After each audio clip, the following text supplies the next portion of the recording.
Let's just say, when making friends in the future, please stay away from anyone named Luke, okay? Look at this coward. Luke has sold Zara out yet again. This time he led the robbers straight to Zara's house, plotting both robbery and murder. Even more absurdly, the robbers tried to use Luke's life to threaten Zara. Tell me, or I start with your friend.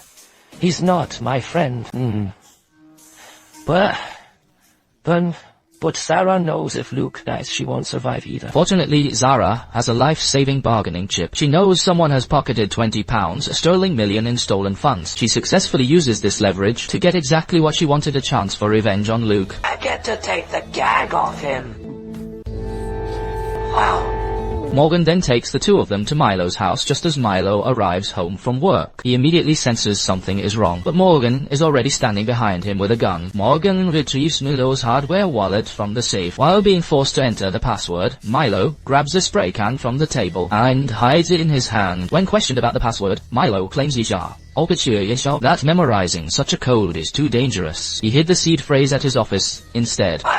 Just as Morgan reaches for his ID badge. Oh my god! In the chaos, Milo is stabbed in the chest and falls silent. To save his own skin, Luke claims he knows where the password is hidden. He had previously stumbled upon Milo's highly secret hiding spot. With £20 sterling million on the line, Morgan takes the two of them to the office. Luke actually finds a secret compartment under a football trophy containing the wallet's seed phrase. As Luke hands over the code, he suddenly strikes. 1, 2, Now Luke prepares to call the police, but the office phones have been cut, so he heads downstairs to find a way out. But as Luke came downstairs, Kovacs, who had just broken in, knocked him unconscious. As it turned out, Kovacs was there to investigate Milo's files. Meanwhile, Morgan regained consciousness. Zara held him at gunpoint, but Morgan clearly sensed that she didn't have the nerve to shoot.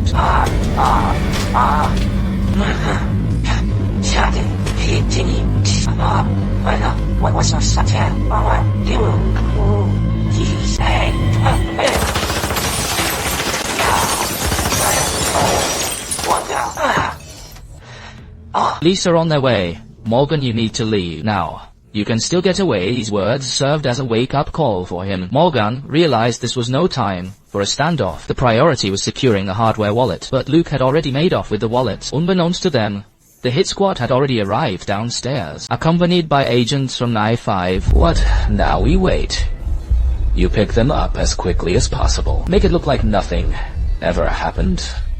Oh, watching from the shadows. Morgan waited for one to be alone and garroted him with a wire. Meanwhile, Zara spotted the squad.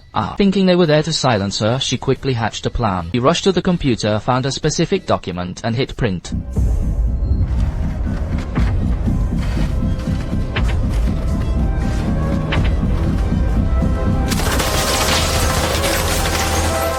But strangely, the squad's target wasn't Zara. Their objective was Morgan to stop him before he could do more damage. At that moment, Morgan cornered the newly conscious Luke, demanding he hand over the hardware wallet. Luke cites the chance to throw the wallet away as a distraction as Morgan scrambled for it. Luke shut the elevator doors and made a temporary escape. A fierce gun battle immediately erupted between the squad and Morgan. By the time the female operative arrived, she was met with the bodies of her teammates.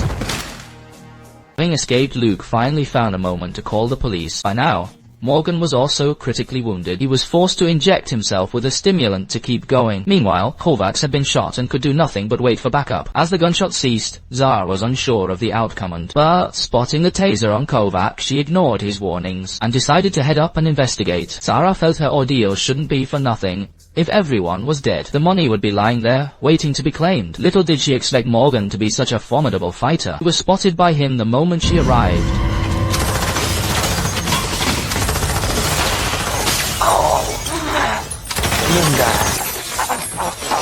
Zara was forced to dodge in the shadows, biding her time, as Morgan searched for her. Zara caught him off guard with the taser. However, Zara failed to finish him off, giving him a chance to retaliate.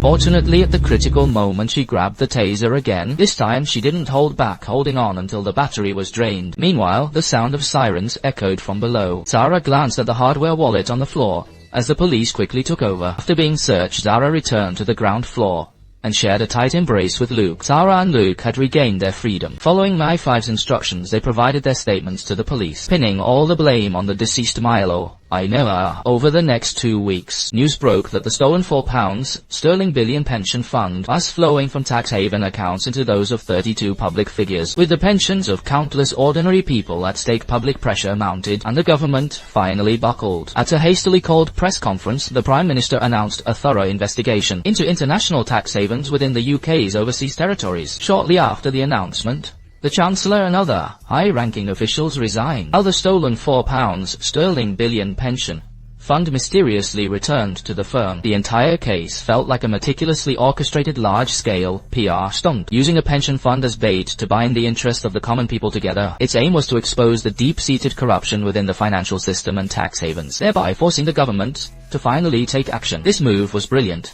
The mastermind behind all this is undoubtedly someone with a deep mastery of finance, but who simultaneously harbors a profound hatred for the industry. A name suddenly flashed through Kovac's mind, and those striking words began to echo in his ears once again. Who is this? This is Darren Yoshida. He's a senior financial investigator attached to our economic crime department. Are you joking? He's an accountant. You've got a fucking accountant on this. I am not going to be talked down to by some fucking loser accountant who has clearly been such a fucking failure in his life that he ends up working for the police. Never gained any accountancy qualifications, but as well as being a fully qualified financial investigator, I am a chartered financial analyst, a chartered alternative investment analyst, and a certified financial risk manager. There are fewer than 100 triple charter holders in the world, and the management of incompetent sector. I earned the designation while working as a risk manager for Greencrest Capital. By the time I left, we had built up an AUM of just under $25 billion. I do draw the line at weapons of mass destruction, but apart from that, we're quite similar. So Tommy, get the fuck out of my sight. Kovac has been suspended from the force, but he never intended to blow the whistle anyway. He's in deep trouble himself as his debt crisis has finally come to a head. With his job gone, his only options left are selling his house or living on the streets. But just then, Zara produces a hardware wallet. It turns out that during that night's chaos, she anticipated being searched by the police, so she deliberately left her regular wallet for them to check, while secretly hiding this one. What this wallet contains is the £20 million that originally belonged to Myla. So what are you going to do now, Zara? Something exciting, and that concludes the British series The Curse. The title was actually just updated on a certain movie platform, and it does feel more appropriate. As for the finale, I've condensed and refined the narrative based on the original show. The pacing of the 6th episode in the original series was a bit off, with too many forced fight scenes that felt tedious and somewhat illogical. In the original ending, Officer Kovac uncovers minor clues revealing that Darren, the high-level financial investigator, is the mastermind, and then takes Zara along to confront him. Without any substantial evidence, just a few words from Kovac prompted Darren to suddenly come clean, which felt a bit abrupter. This is a recurring issue throughout the show. Earlier, when Zara identified Milo as the high-level insider for the robbers, Milo also confessed after just a few sentences, missing that thrill of a high-stakes psychological battle. Furthermore, after Darren explains his motives, he offers $10 million and begs Kovac to let him off the hook, which seems inconsistent with the character he had established. Of course, the director likely wanted to highlight Kovac's integrity in rejecting the $10 million, even to despair with no choice but to sell his house and live on the streets. In the end, Zara producing the $20 million creates an understandable contrast. Overall, this series is well worth watching. If you're interested, do check out the original show. Thank you for joining me. If you enjoy my work, liking and following is the greatest encouragement to me. Wishing you all the very best, and that all your wishes come true. See you in the next one.